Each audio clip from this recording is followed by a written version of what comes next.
Let us pray.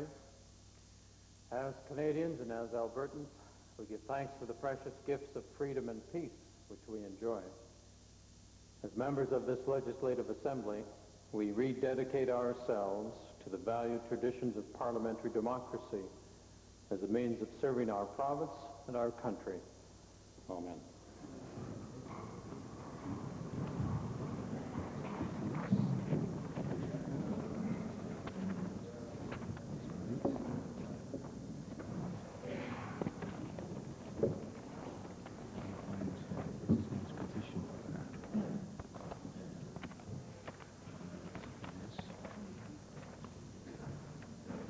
Introduction of visitors. Presenting petitions. Member for Edmonton Jasper Place. Mr. Speaker, I wish to file a copy of a petition signed by some 350 Albertans. It's a formal protest and objection to the proposed policy to open various areas of hunting to outfitters and guides and placing present Albertan hunters on a draw system.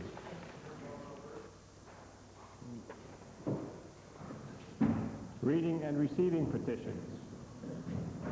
Presenting reports by standing and special committees. Notices of motions. Introduction of bills. Tabling returns and reports. Minister of Economic Development and Trade. Mr. Speaker, I'd like to table with the Assembly copies of the following reports. The annual report for the Department of Economic Development and Trade, 88-89.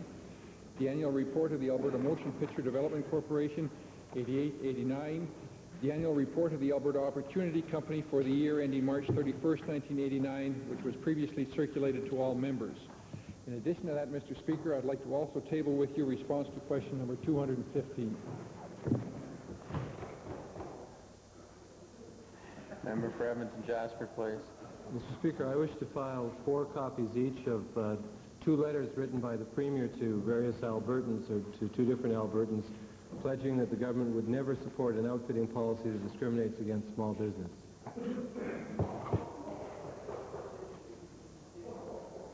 Minister of Energy. Mr. Speaker, I'd like to table the communique from the Energy Ministers Conference in Kananaskis this past Monday. Sure. Introduction of special guests. Minister of Energy. Mr. Speaker, it gives me a great deal of pleasure today to introduce to you and members of the Assembly a group of students from the Father Scolan Elementary Junior High School in the constituency of Calgary-Montrose. Mr. Speaker, they are joined by teachers Enzo Rebecco, Tina Brandonelli, and Tony Filippo, and parents Ann Conte, Bruce Hilder, and Judy Zatzek. Mr. Speaker, the students went through my office today, presented me a pin, which I'm proud to wear, and gave me a picture of the time that I opened the school last year. So I'd ask them to rise and receive the welcome of the Assembly.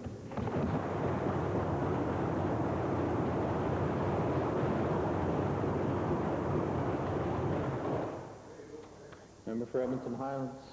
Mr. Speaker, it's my pleasure to introduce to you and to members of the Assembly today, on behalf of my friend and colleague, the member for Edmonton Strathcona, 20 students who I had the pleasure of meeting earlier today. They're from the Strathern Elementary School, accompanied by teacher Henry Unruh and teacher aide Julie Sabo. They're in the public gallery. I'd ask them to rise and receive the warm welcome of the Assembly.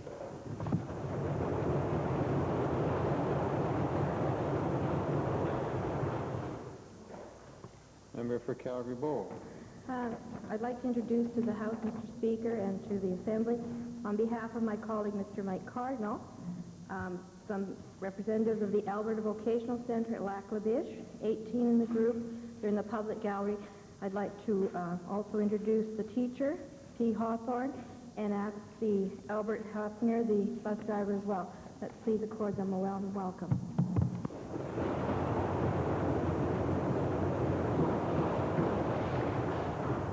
Edmonton Jasper Place.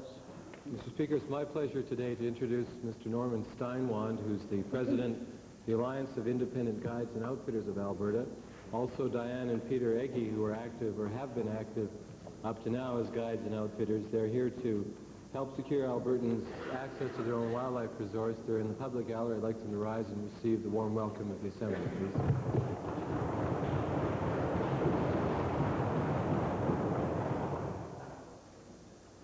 Ministerial statements.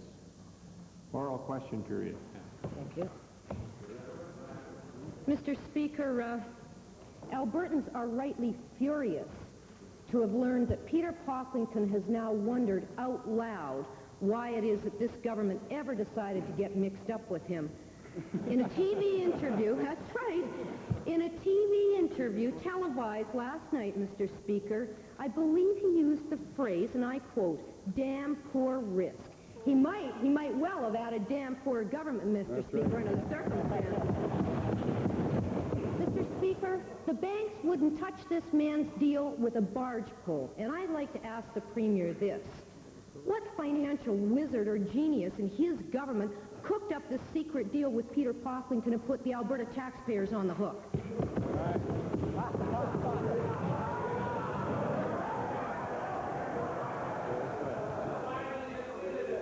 Just a moment. The onus of responsibility is on the person asking the question and the person making the answer with respect to the sub judice rules, so be very, very careful. But this is not an argument, honorable member. Mr. Speaker, I appreciate your warning because I was going to make the same point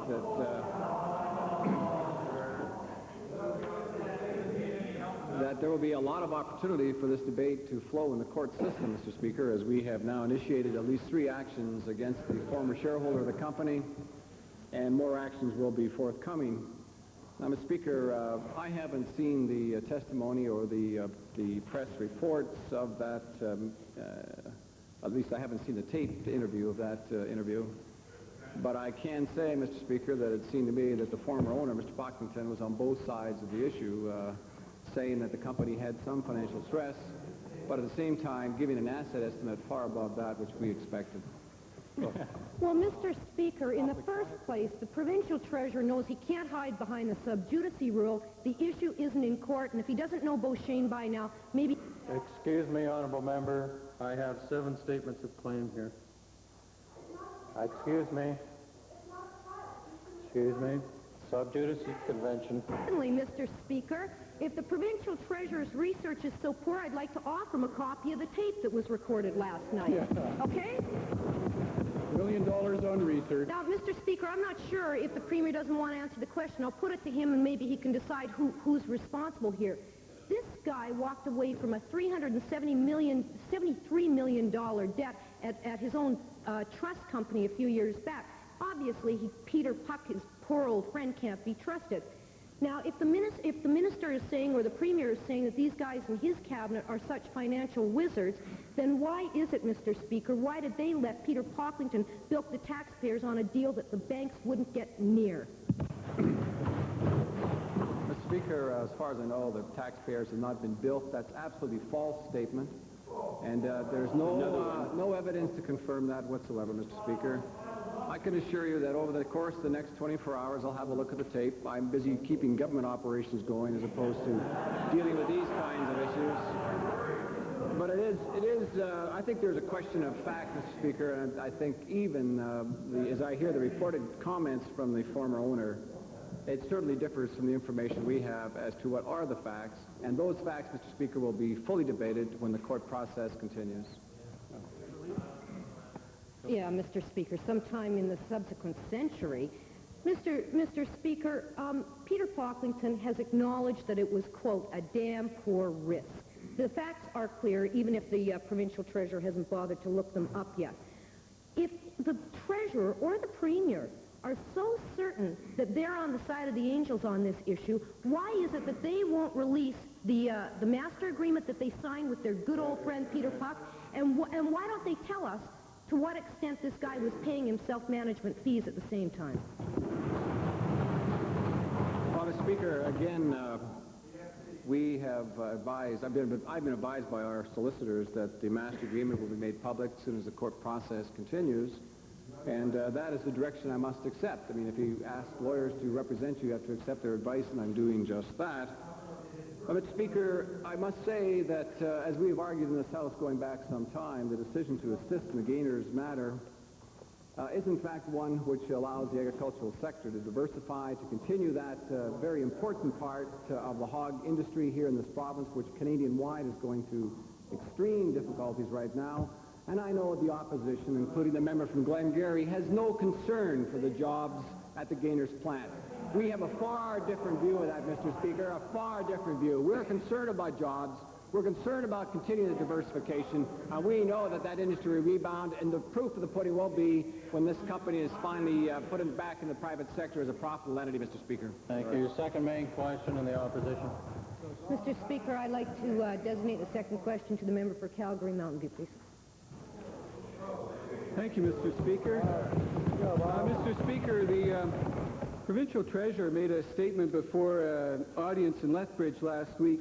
Mr. Speaker, as incredible as it may sound, the provincial treasurer said he believes Michael Wilson will keep the manufacturer sales tax at the same time as he brings in the goods and services tax.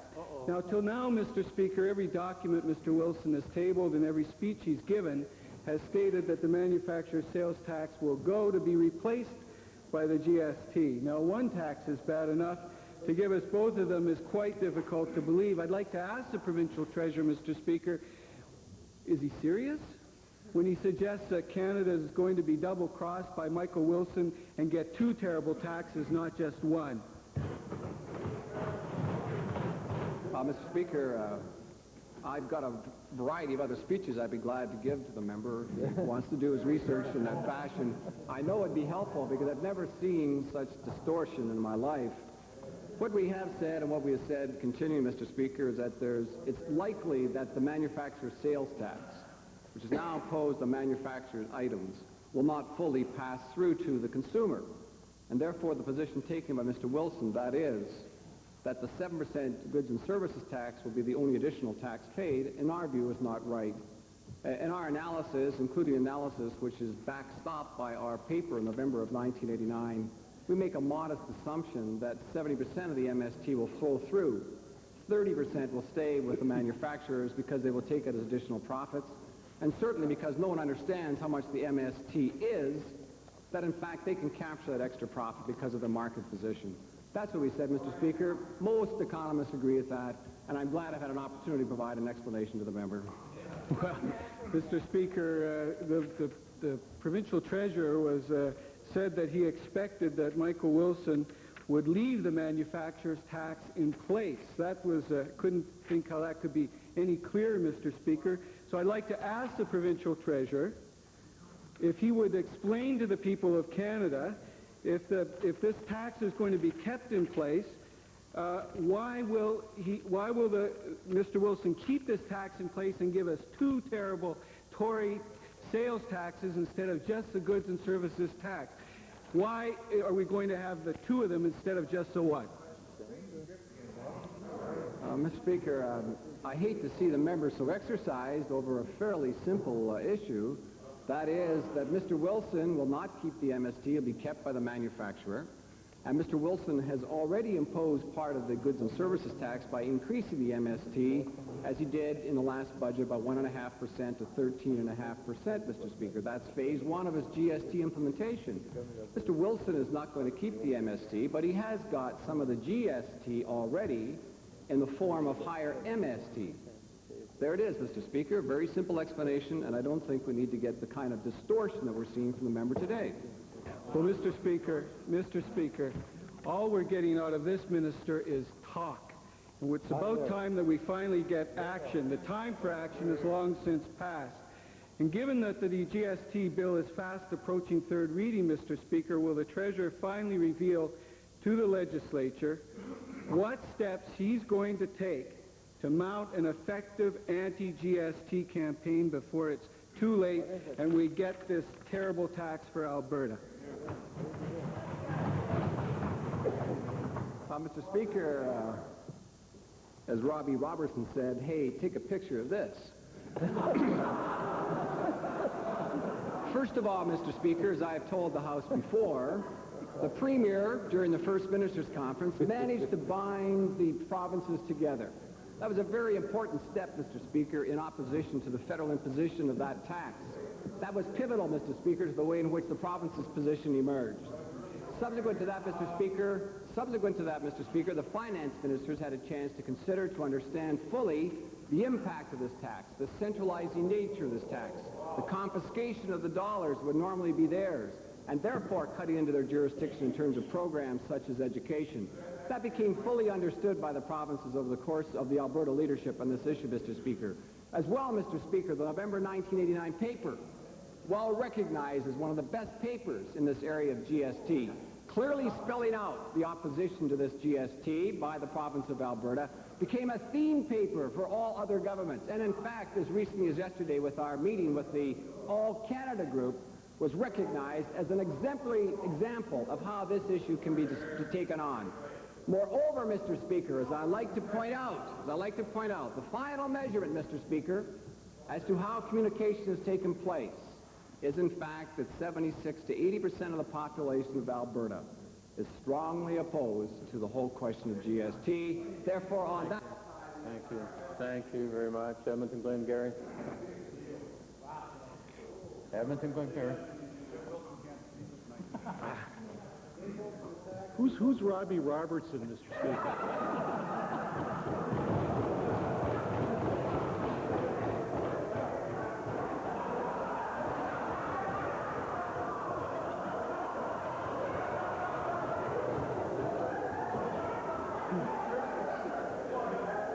That's the first question, and now your supplementary. The question, Mr. Speaker. Research staff, Mr. Treasurer.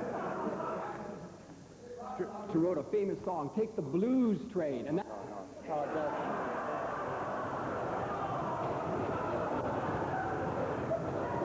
That Robbie Robertson.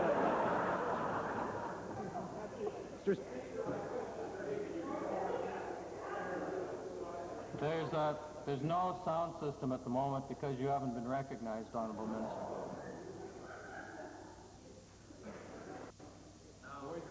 Question, please, rather succinctly. Now you've used up the first two sentences. Mr. Speaker, my questions are to the Minister of Municipal Affairs responsible for housing. Amongst the many thousands of renters in our province, a great proportion of those renters are either at the poverty line or below the poverty line. People have been hurt badly in the last few months because of rent increases, so badly that monies which were allocated for food is now being reallocated toward shelter. The Minister of Housing and the Premier have expressed some sympathy to give assistance to renters in the course of this spring session. Mr. Speaker, my first question is this. Given that the bureaucracy has now delivered a paper to the minister, and given that that paper says that no monies are available or little monies are available to give assistance, and given the fact that we're now debating estimates in this very assembly, can the minister confirm today that assistance will be given to renters in the province of Alberta? Mr. Speaker, I want to say that I appreciate the concern and the question from the Honourable Leader of the Liberal Party. During the last week, I've had I've assigned a special person to look at as to what is happening with regards to rental rates and vacancy rates across in the cities of Edmonton and Calgary specifically, but also into some of the rural areas. We have surveyed in that period of time some 40,000 rental units on a first-hand observation basis and have looked at what has happened with regards to those in that whole arena.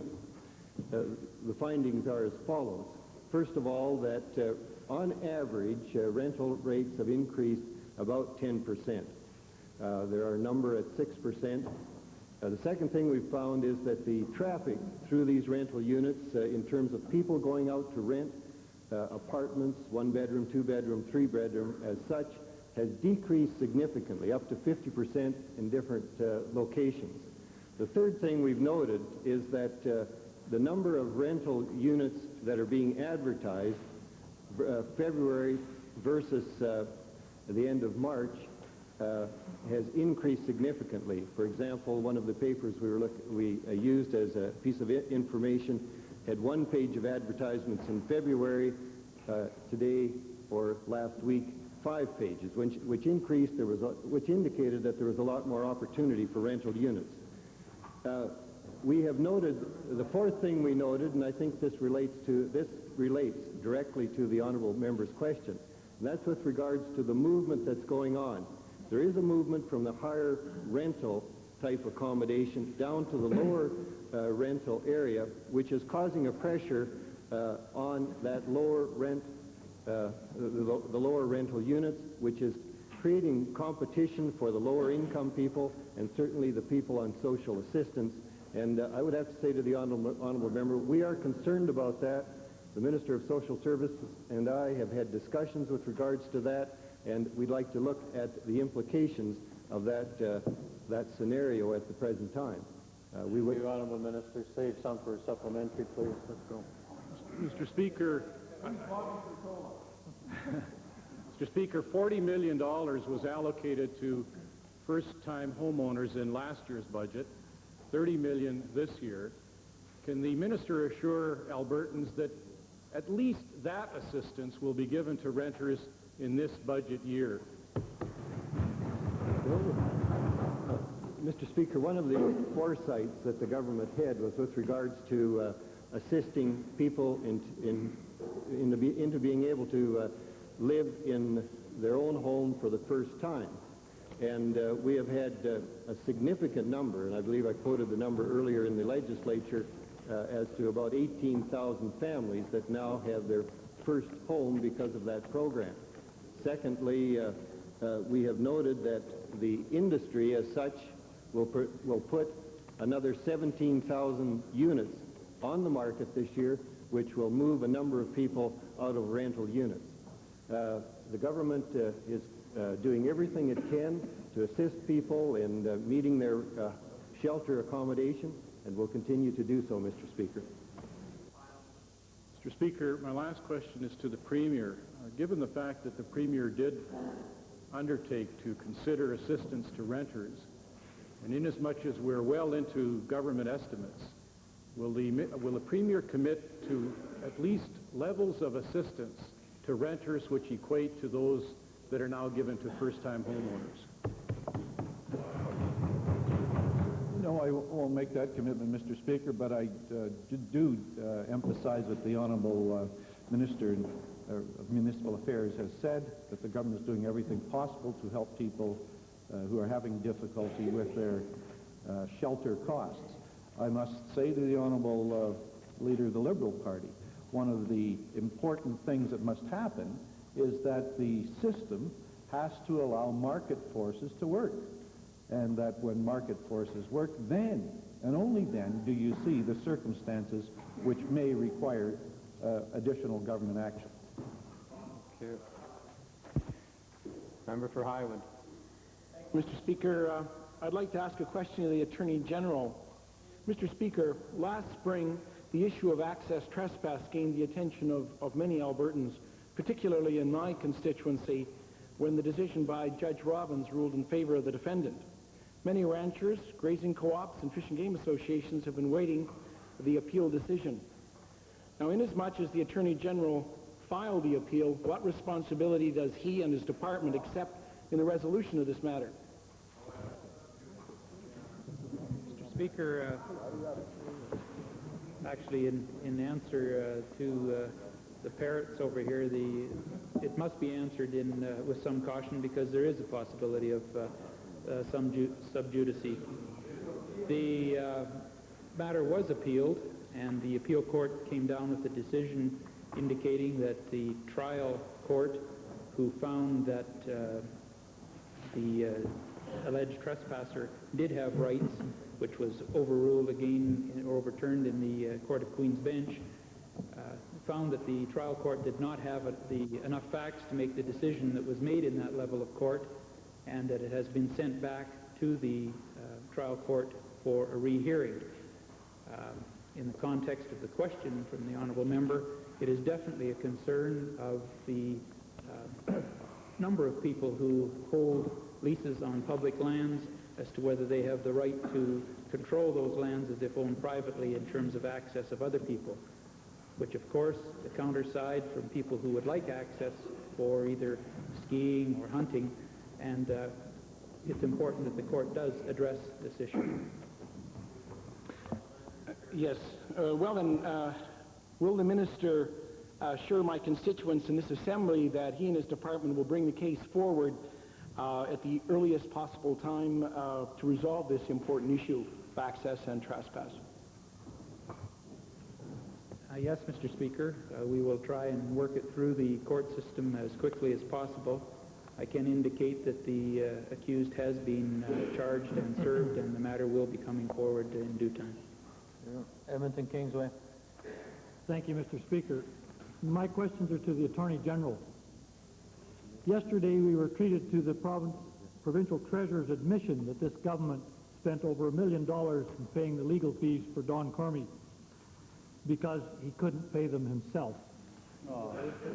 Yet we know, Mr. Speaker, that when the Code Inquiry reported last July, that the Cormier family still owned a ranch, a yacht, numerous houses, a Canadian company, Collective Securities Limited, and 2 investment companies in Ontario, and on top of that they transferred $4 million to a bank in New York. My question to the Attorney General then is, when the government knew that as well as paying tens of millions of dollars compensation to principal contract holders, that it was bearing the cost of Cormier's legal fees, why has the government made absolutely no effort to either recover Cormier's assets or lay criminal charges against those responsible for the principal disaster? Mr. Speaker, in regards to the Attorney General's Department, we do have responsibility for the administration of justice in criminal areas. The honourable member has been present in the House numerous times when I've outlined the intensive investigation that is being undertaken in this matter. There's literally tons of documents to go through. The RCMP have put 4 officers on this matter. They have their own exhibits room, but it isn't just a matter of going through the documents one at a time. If you do detect anything, you then have to trace any of the proceeds that might be involved in those particular documents to find that there is cause for a criminal action. And in fact, that is being done. Well, what we do know, Mr. Speaker, is that a lot of money has been spent and still nobody has been charged. The agreement with Cormier that originally exempted those properties I just named also had a clause in it that said that if there was any fraud or fraudulent behavior, the deal was off. And so is the Attorney General telling us today then that they've not been able to find any evidence of fraud or fraudulent behavior? Is that what he's saying? Mr. Speaker, I think the previous answer answered that. If they didn't read from a script and listened, they could save a lot of hot air. Aside from that, it is the court that determines whether there's fraud or not the Attorney General's Department. Sure. Thank you. Calgary Buffalo. Thank you, Mr. Speaker. This is a question for the provincial treasurer, A.K. Robbie Robertson, as well. And it's with respect to the same topic, the government payment of $1.1 million of Donald Cormier's legal expenses with respect to the Code Inquiry. Now there's some strange reasoning by the treasurer who says that they agreed to pay Mr. Cormier's legal fees because he couldn't afford them, yet at the same time indicates he entered into an agreement for reimbursement of 75% of those fees if Mr. Cormier was criminally convicted, even though he couldn't afford to pay the fees to begin with. Well, maybe you can understand it, Mr. Speaker, but we sure can't, and I'm wondering whether the provincial treasurer is prepared to tell us exactly what the deal that he made with Mr. Cormier is with respect to the legal fees and how he expects anything to be repaid if Mr. Cormier wasn't able to afford the legal fees to begin with.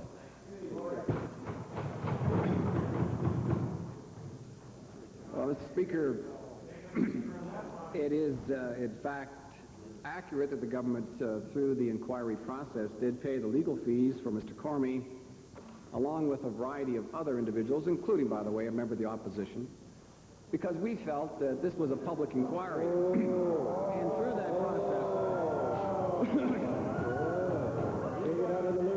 And through that process, Mr. Speaker, this was a public-driven inquiry where the public had the need to know. And so there's a relatively long list of reasons why we agreed to underwrite the legal costs. In many cases, it was because all inquiries in the province of Alberta have, in fact, been underwritten by the province because these are very expensive, take a great deal of time, and it would, in fact, be a fairly onerous financial burden on most people, including the many of us here in this front bench if we had to go through the process, to have those costs covered. And so on a broad basis, Mr. Speaker, because it was a public inquiry driven by the public need to know, not at all a court process, that in fact public inquiry costs have been covered. Now we went on to cover a variety of costs, Mr. Speaker, including chartered accountants' fees, including lawyers' fees, because all Albertans, including the opposition, wanted to have a full accounting as to what happened in this case, Mr. Speaker. They wanted to know what happened. And so as a result of the very exhaustive investigation, an investigation headed by Mr. Code, you saw what happened. You saw the conclusions spelt out. As a result of an investigation headed by the Ombudsman, you saw the conclusions, Mr. Speaker. Albertans wanted the process.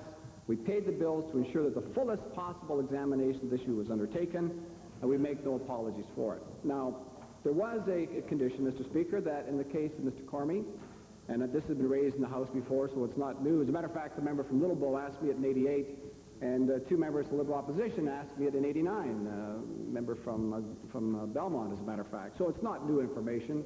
We've indicated before that we are going to pay the fees for Mr. Cormie, and when the time comes, we would make the information public. We've done just that to the public accounts. And if it is possible to recover some of the fees from Mr. Cormie as a result of him being charged, then we'll do just that, Mr. Speaker. Thank you, Speaker. I would like to direct this question to the Attorney General, and I wonder whether the Attorney General could tell us whether he doesn't perceive it to be improper and a conflict of interest for this government to have an economic interest to the tune of 75% of these legal fees in the event of a successful prosecution, which will be carried forward by this government itself. Judges decide. Speaker, coming from a lawyer, someone who attests to being a lawyer, I'm extremely surprised by the level of intelligence it takes to ask that type of question. Innisfail.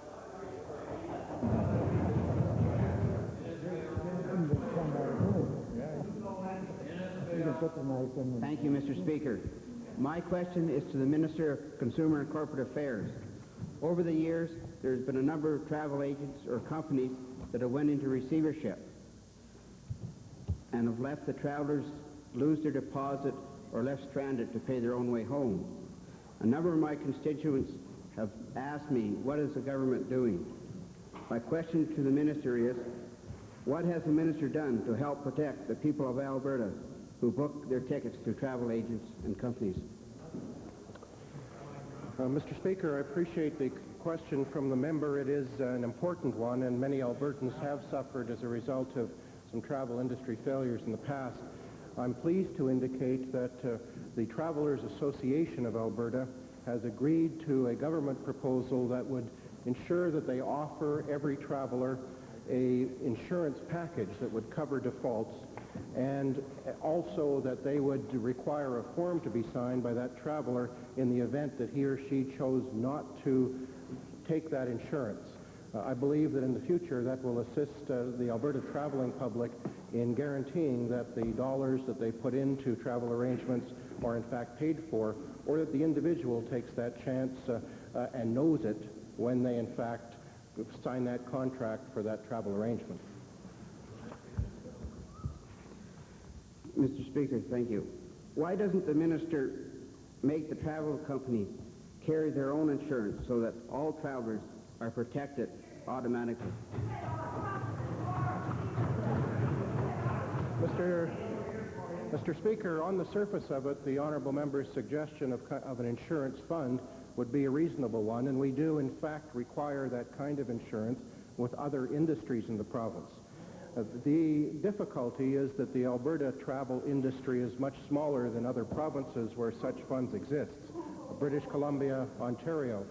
And the difficulties there in terms of developing a pool of capital that would deal with defaults and yet not penalize the companies that are stable in that respect and, in fact, deal with the companies that are not is much more difficult. In British Columbia, for example, the fund that's been there, the government has had to subsidize on a number of occasions, and it would be my opinion that Alberta individuals who do not travel would be very reluctant to subsidize the traveling public who may be able to afford those kinds of packages if that public has the ability to insure their own travel plans. Edmonton Jasper, please. Mr. Speaker, the Minister of Forestry, Lands and Wildlife spent more than $80,000 tax dollars to artificially create the Professional Outfitters Association of Alberta. He then created a new class of non-resident hunting tag for big game. A small group of guides and outfitters control the Professional Outfitters Association. A small group has bought up a major share of the new class of tags that have been issued through the department. These tags will further restrict the access of Albertans to big game hunting in the province of Alberta, and in the long run, they will allow a fortunate few to control lucrative revenue from outside of the province. A lot of Albertans are amazed at the numbers of tags that have been issued. Honourable member, I'm sorry, you're now into your fourth sentence. Let's have the question, please. Glenn, we got 1,612 moose, 289 elk, 1,350 white-tailed deer, 1,086 mule deer. Honourable member. The question, please.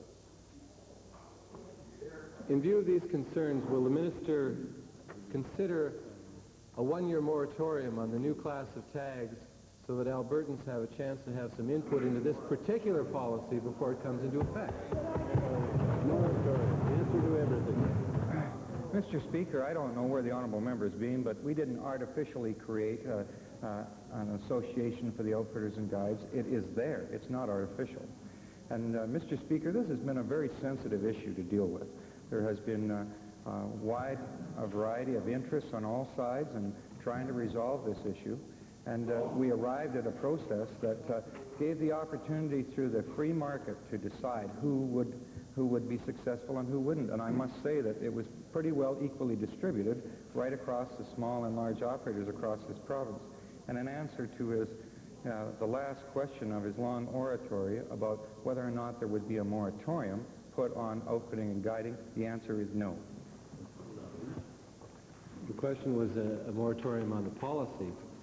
The Premier wrote to a number of Albertans, and I quote, "The backbone of our economy is small business, and I would not support any outfitting policy that discriminates against it." Well, the new guiding outfitting policy not only discriminates against small business operators, it throws a lot of them right out of the business. I would like to ask the Premier, on behalf of the government, why you don't go to a system where you separate the tag from the outfitting business so the outfitting industry doesn't sell Alberta tags to non-residents. We go to that type of system. Mr. Speaker, as the Honourable Minister responsible for this policy has just explained to the member, the government is taking some considerable amount of time and gone through a very long consultation process with the people who are involved. And then having gone through the consultation process is responsible to make a decision and then come out with a policy. Now, the honourable member is typical of his party and unfortunately typical of the opposition. They want to either have a moratorium on something, they want to shut down something, they want to stop something. They are trying, Mr. Speaker, they are trying to stop the solid development of this province. We are a government. We have been elected to make decisions and to govern, and we're going to do it in the best interest of Albertans.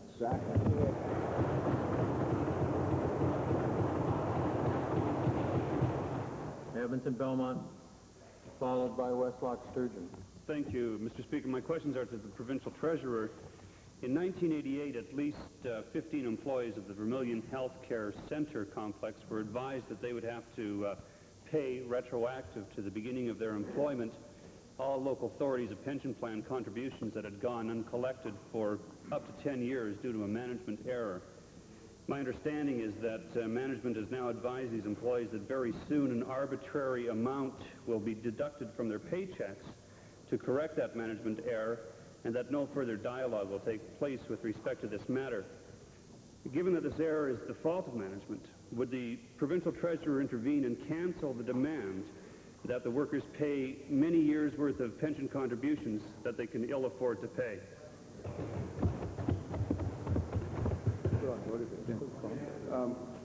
Mr. Speaker, I hesitate. I wasn't too sure. I'm assuming that the member is speaking about the Gainers Incorporated problem.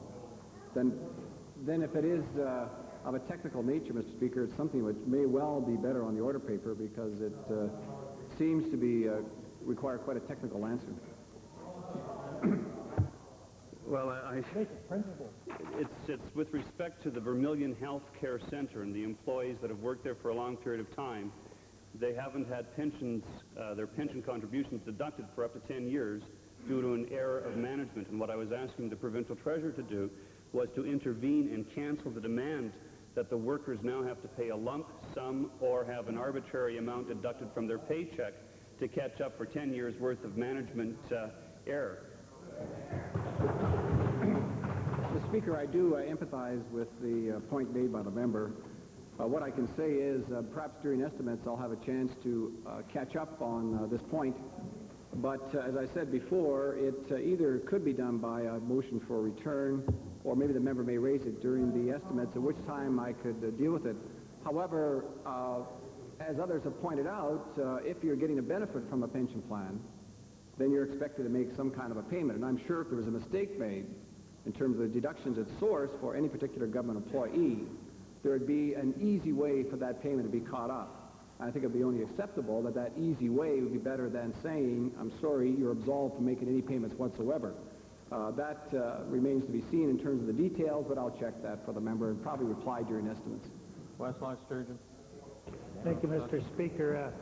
The Premier has made much in the past about helping Alberta farmers, that in spite of the fact we have somewhere between 15 and 25% of our farmers in a financial crunch. He has said, of course, agriculture is the backbone of the province. But we now have the National Agriculture Minister, Mr. Mazinkowski, offering to pay somewhere in the $80 to $100 million to Alberta farmers, provided it is matched, Mr. Speaker, by Albertans. Now, what I'd like to know, Mr. Speaker, and I think many other farmers, because of the urgency of the spring season come up, but when is the minister, once and for all, going to cut out the sniveling and bragging about how much the government has spent in the past and come up with the fact of whether or not he is going to match this offer today?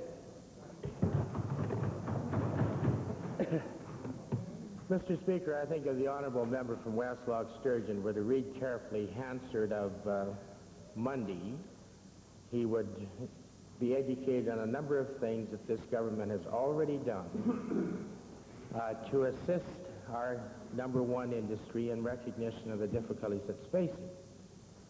We are taking the position, as I stated very plainly Monday, and saying to the federal government, thank you for coming in. We will assist you in developing the program and assist you in developing the money.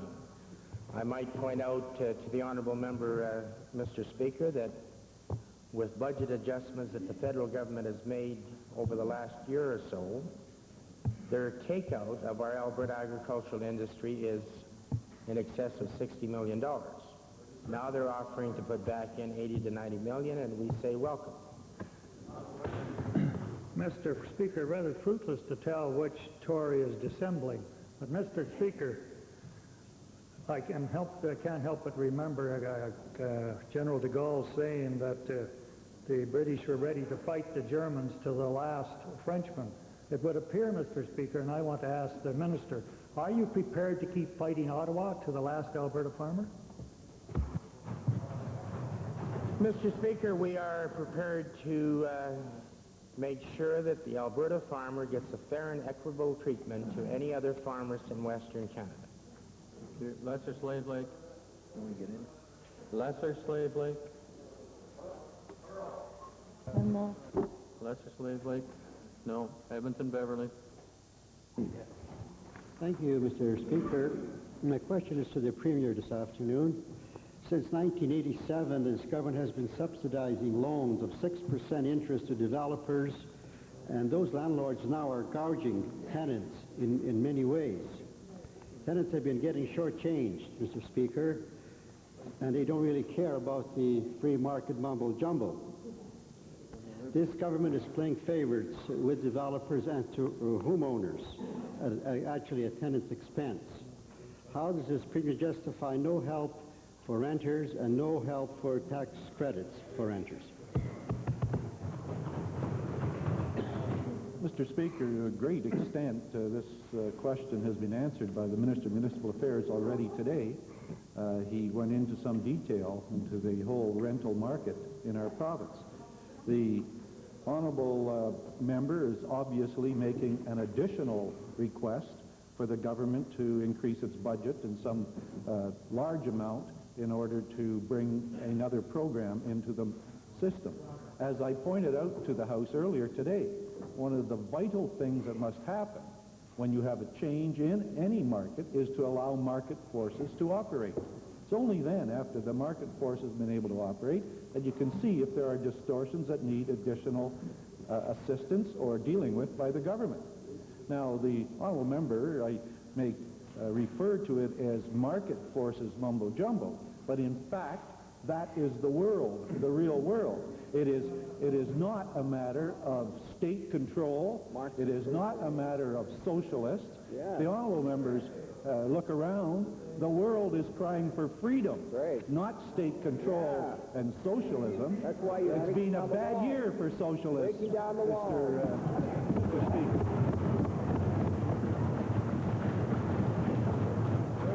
Well, it's going to be a bad year for the Tories before too long, Mr. Speaker. Renters are fed up, Mr. Speaker, and they've said enough is enough. Now, if this Premier is seriously concerned about tenants, why doesn't he show some leadership and agree to implement a rent review board process?